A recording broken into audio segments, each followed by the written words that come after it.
Traakenholt by See Gull, a fantastic tale set in faraway times.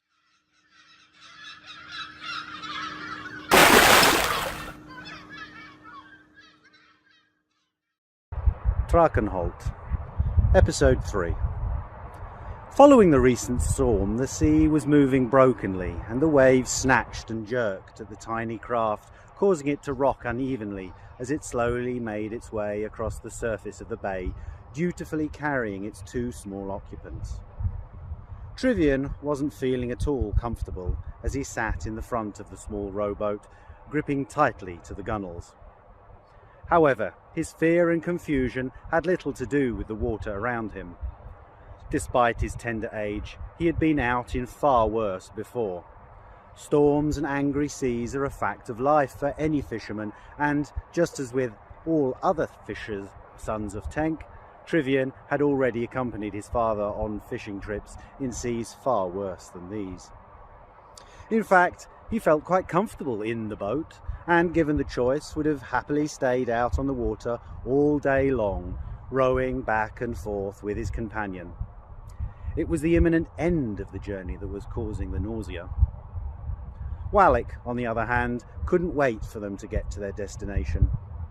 He was already tired from having to row single-handedly, and they hadn't even got halfway yet.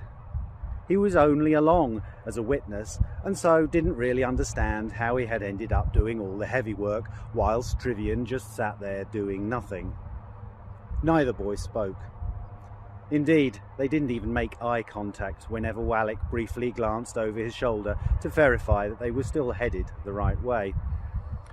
As Wallick continued to huff and puff at the oars, Trivian just stared out at the horizon and tried to make sense of how they had come to be in this position in the first place. Wallick gave a sigh of relief as he felt the prow of the boat bump against the rocks of the island. He glanced over his shoulder to confirm their arrival before turning round on his thwart to face forward and address Trivian. Well, off you go then. He waved his hand at the island. Trivian glanced at the island before looking back at Wallick. He didn't say anything, but his eyes were big and watery like a dog's when begging for titbits. Wallick wasn't having any of it. Go on.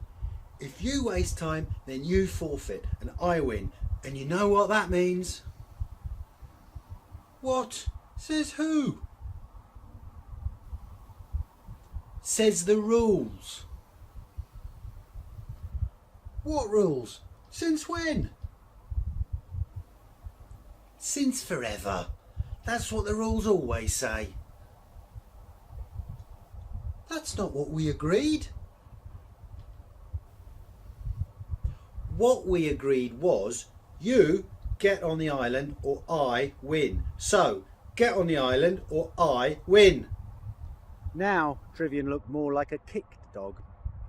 Trivian could feel the tears welling up as panic started to take hold, and then he looked back at Wallick and saw the smile of gleeful satisfaction, and his resolve suddenly hardened. Okay, but hold the boat steady whilst I'm stepping off.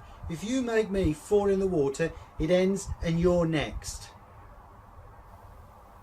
And he wiped his eyes on his tatty sleeve. Oh, is somebody a little crybaby now? Want your mummy? Wallick was enjoying twisting the knife. In response, Trivian stood up and turned to the front of the boat. Just shut up and hold the boat steady. He commanded over his shoulder before stepping cautiously out of the boat onto the smooth black rocks of the island's shore.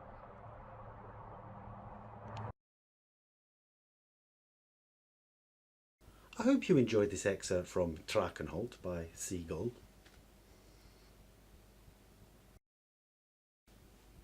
If you did, please give it a thumbs up and share it with your friends either directly or on social media as you prefer.